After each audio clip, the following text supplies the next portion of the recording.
Hi guys, welcome back for episode 2 of Jacknowledged. This episode is all Tings love. Oh yeah. Yeah, we're talking about love, relationships. You've all sent me topics and questions, and I'm going to answer them, even though I don't know why you all think that I am the expert at love, because here I am, in this lockdown, on my own, single. Annie.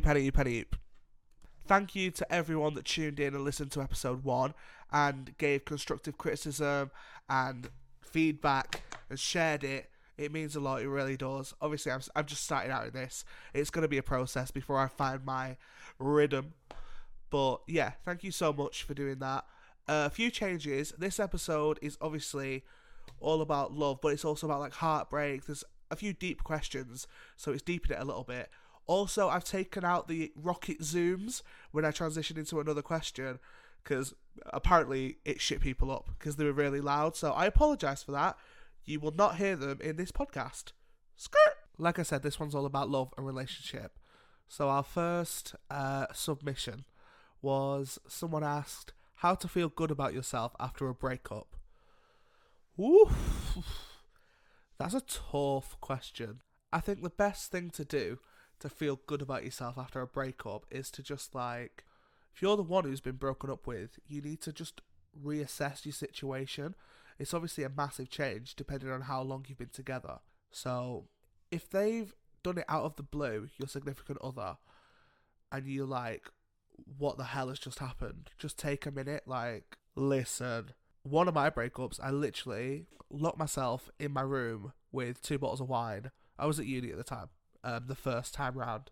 Locked myself in my room with 2 bottles of wine, watched Friends with Benefits. Don't know why I did that to myself because that had me in my feelings. But you know what?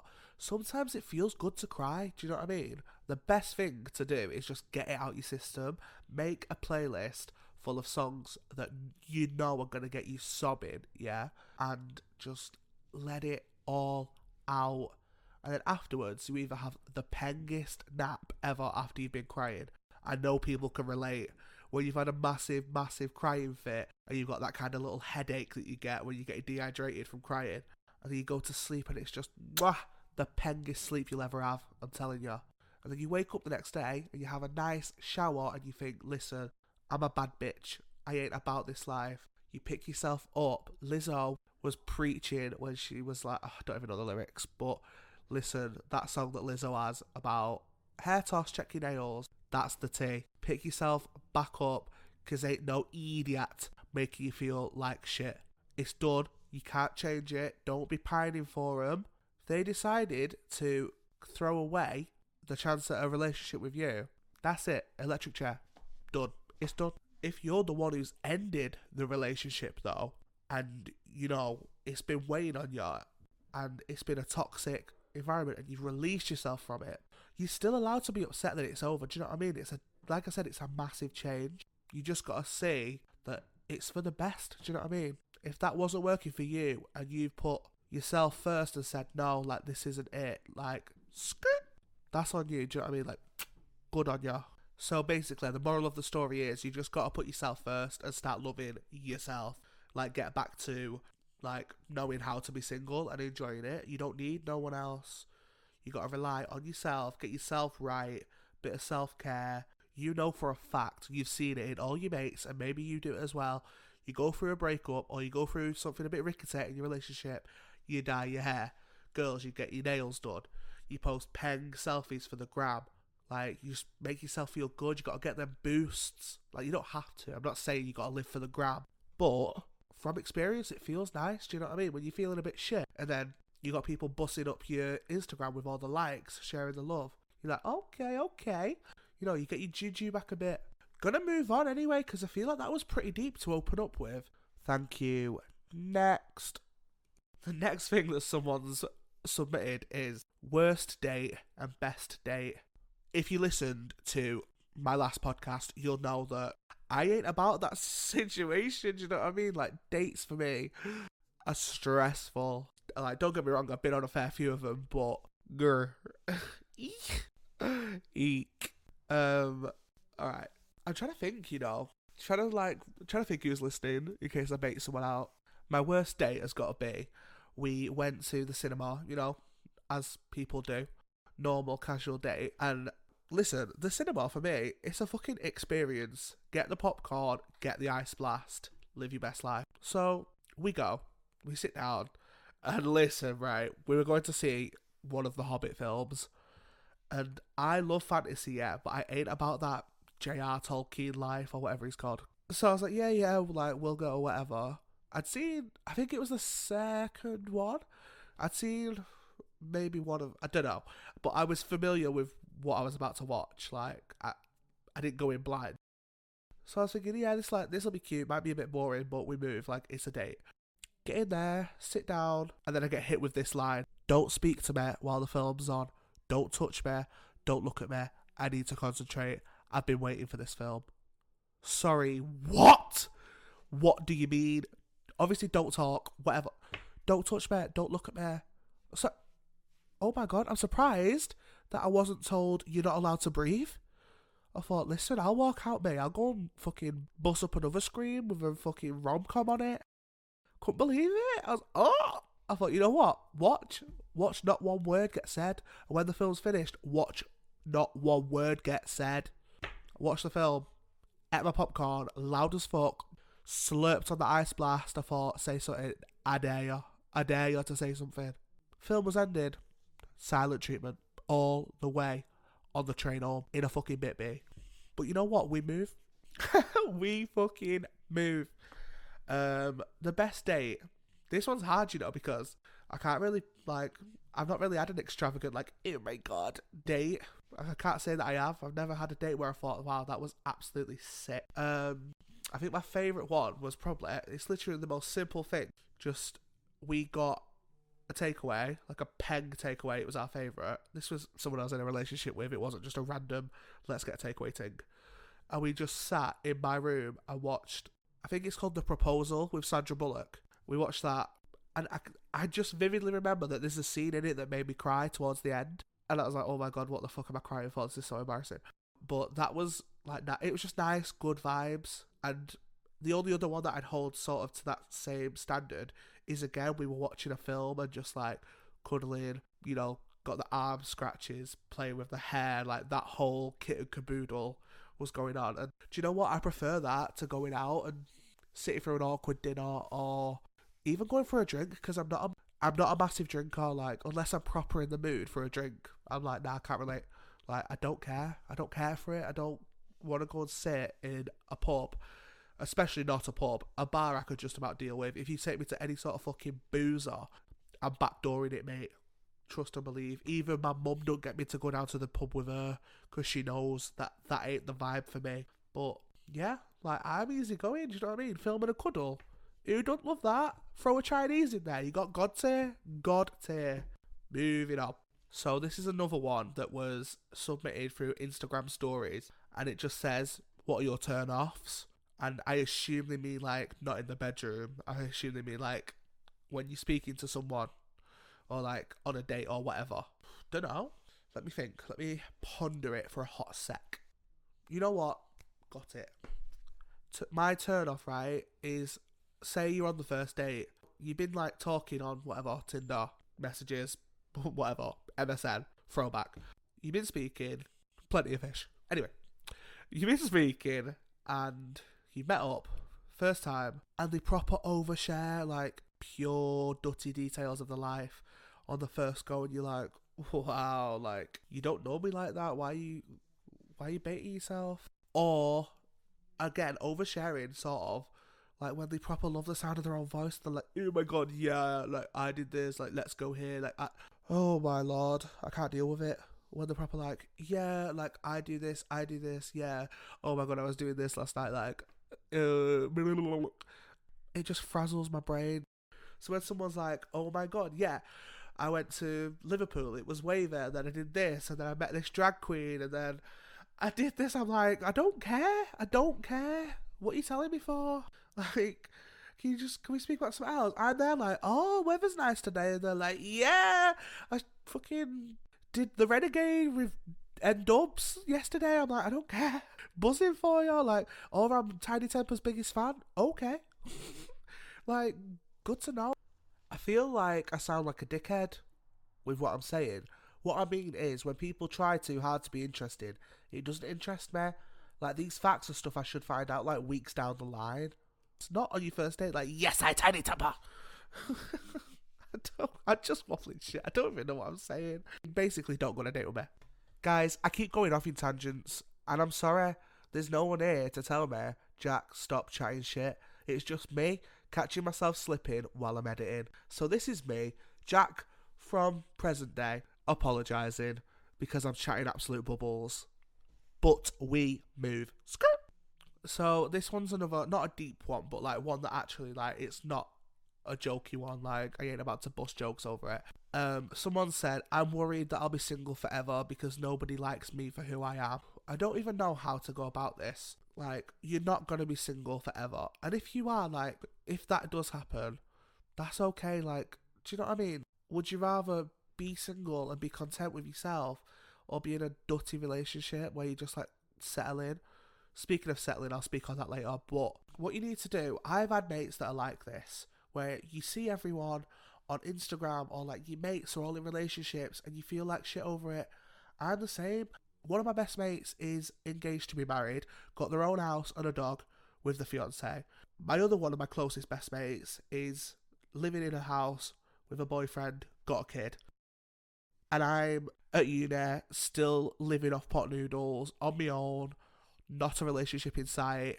You know what? Like, trust the timing of your life. We all run at our own tempo, do you know what I mean? We're all on our own shit, so don't compare yourself. And if people aren't attracted to your energy, there's something wrong with your energy, and maybe, like, you don't even notice it. But I've done it where I'm like, why am I not attracting good energies? And it's because I'm not giving off good energies, because, like, I'm insecure or something's got me down and I don't even realise it.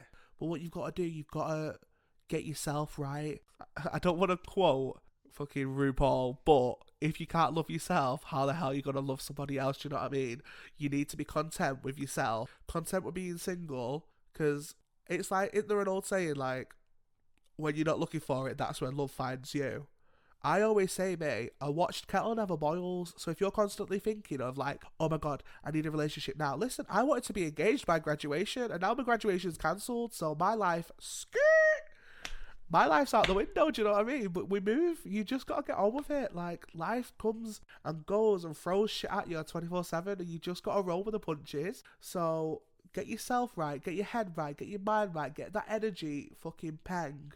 And that's when you start attracting it, and that's when things get rolling. Do you know what I mean? A little bit of, let me check my chest, my breath right quick. You never seen it in a dress like this. Do you know what I mean? You gotta feel yourself, and then people will start feeling it. Listen, my voice is sounding up and down on this. Don't know if my balls are dropping again, but we move.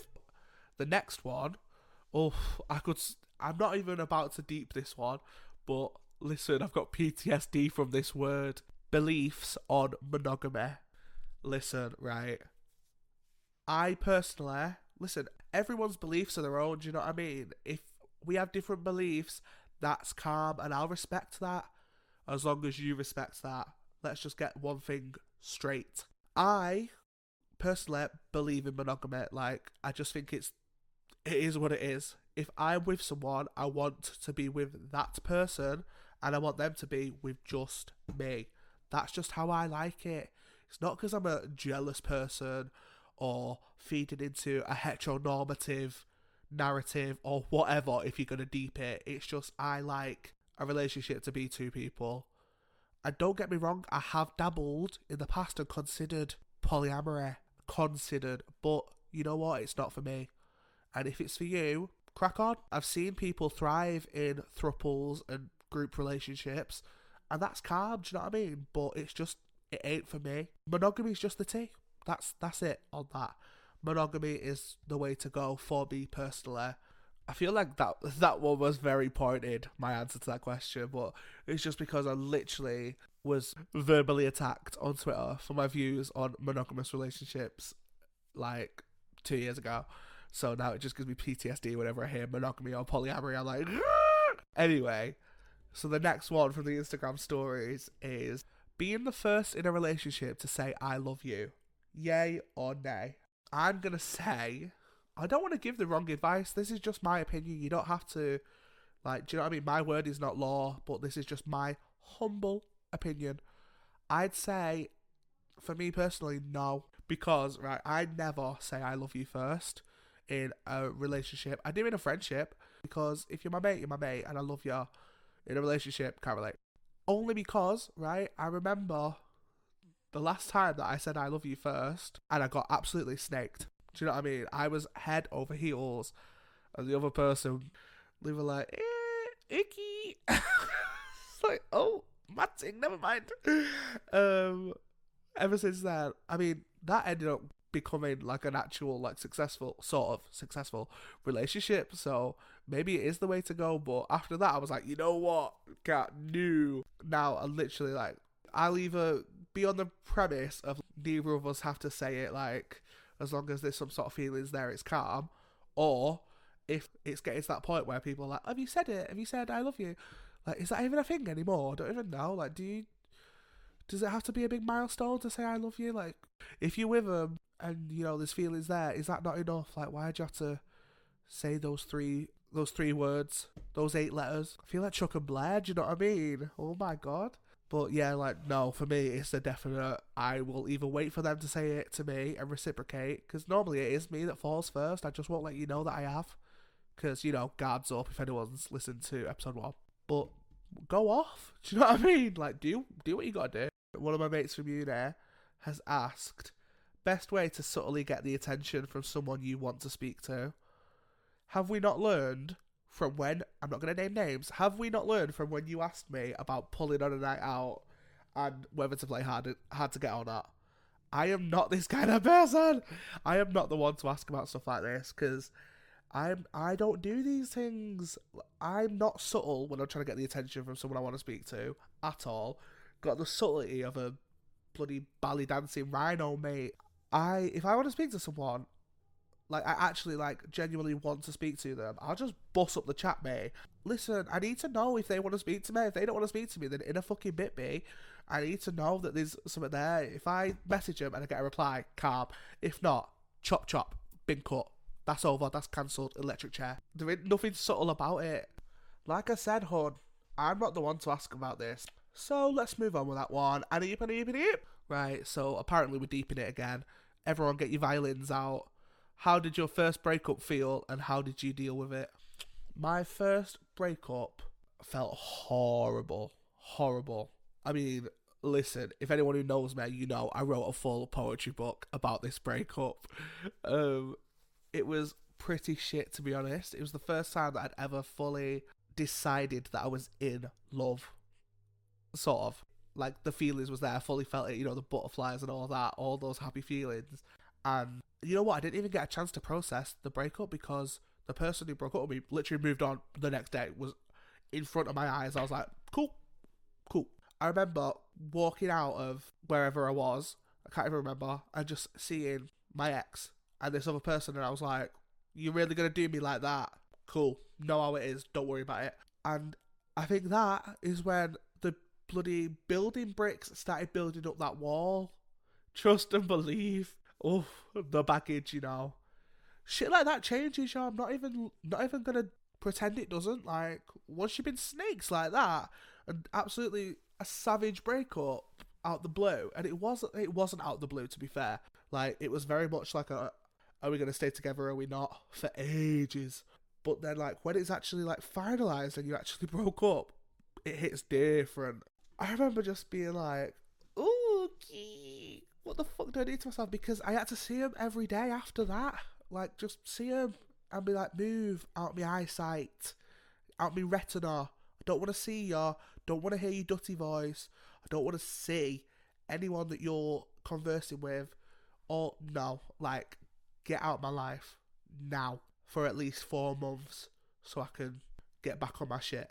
But no, like, honestly, I didn't deal with it very well at all. I just sort of pretended it wasn't happening, cried a lot. This is the mistake that I made. I kept speaking to him as if it was calm, as if we were just mates. And obviously I was still there deep in my feelings, you know. And I think they were a little bit, because I don't think you ever truly, like, if you actually have had a genuine connection with someone, whether you break up or not, you don't actually fully lose it ever. Because I've spoke to him since. I, like, still will happily speak to him as a mate. But what's that saying? Fucking forgive but never forget. Bury hatchets but keep a map of where I put them. Taylor Swift knew what she was fucking speaking about when she wrote that lyric. Let's just leave it at that, to be honest. So, this one is how to pass the time post-breakup. I think I've mentioned this before, but listen, this is literally the way you've got to go. The one essential you need post-breakup is a In My Feelings playlist or a sad playlist. Like, you know, when you're in bed, sobbing your heart out listening to music, as many of us do, no judgment, do you know what I mean? We all do it every now and then. I love doing it, me, as I said before. Let me list you a few songs off mine, because you've got to get the vibe just right. So, I've got the old classics, The Fray, How to Save a Life. If you're a Grey's Anatomy fan, you already know that hits you next level. Lady Gaga, I'll Never Love Again from Star Is Born. God tier, if you want to cry. Sam Smith, I'm Not the Only One. Feelings getting hit. Paloma Faith, Just Be, what a song. God tier. What else? Skinny Love by Birdie. Skyscraper, Demi Lovato. Honestly, too much. Writer in the Dark by Lord. Lord is my gal, my absolute G. You Ruined Me, the Veronicas. If you've been cheated on, oh my days. You'll be sobbing listening to that song. Harry Styles, Falling. That's a new edition, but it's actually God tier. Listen. Billie Eilish, Ocean Eyes. No fair. You really know how to make me cry when you give me those ocean eyes. I'm scared. I've never fallen from quite so high, falling into those ocean eyes. Ooh. That one literally gets me the tears rolling. I don't even know why. It's not even that much of a sad song, is it? But for some reason it hits me absolutely next level. AirPods getting water damaged from the tears and all that. Even if it don't make you cry, it's a certified banger regardless. And I hope. Let's move on. So we're getting to the end of our list, guys. Last one is actually a hangover question from last week that I completely forgot that I'd even been asked and didn't even mention it last week, so I promised that I'd include it in this one. And it's, how do you read people when you first get involved with them romantically or in a friendship? Is it like the aura that they give off, or do you like listen to their banter and see if like it flows like that? With me personally, it is more of a like, I wouldn't say aura. I ain't about to like start reading chakras and that, but you feel like it's the energy. You've got to have good energy. You've got to give off good vibes, because if you don't, I told you, I don't want no dirty vibes. What I normally do is like ask them about the friends for a start, because if they're like, oh, like my friends are bitches, my friends are dickheads, if they're going to snake the friends like that, imagine what they're saying about you. Are you mad? No, we don't need none of that energy. Not in 2020. We've had enough bad vibes this year. You've got to gauge how they speak about those closest to them. Because if you're going to be one of the nearest and dearest, hopefully, if you're getting in a relationship, you don't want to be getting spoke about dirty like that. You don't want people, you know what I mean? Get my name out your mouth. You don't need people like that. Also, if we go on like a date or anything, to say a restaurant or a bar, I always clock on how they speak to the bar staff or the waiters, and drop me the fuck out if there's any disrespect. Put some fucking respect on it, because I've been in both of them industries and I ain't standing for it. And oh my god, even, not that I've ever been on a date to Mackey's, because that's next level rickety, but if you go Mackey's or something and they don't clean up after themselves, electric chair. No, I was raised properly. I put my shit away. I put plates nice, set up, make it easy for the waiters. If I've got a drink in a bar at a table, I'll take my empty glass to the bar, make it as easy as possible for them. I ain't about this. Well, it's their job. That's what they're getting paid for. Drop me the fuck out. No, this ain't it. They're the sort of people that 20 years down the line call you into the front room and go, make me a brew. No, fuck off. Make your own fucking brew. I ain't getting into none of the lockers like that. I ain't getting into that situation. Over and fucking out. Right, guys, I know some of you loved the ASMR that I did last week, so I just thought I'd give you a bit of a little bit of a taster. I'll do ASMR. I told you I'm not scared. If you want an ASMR episode, I'll do it because it sends me under, but I love it.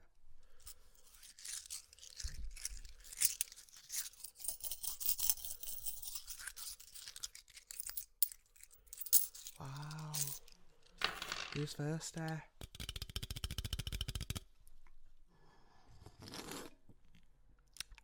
Not one bit of juice in that can. Just had to blend it.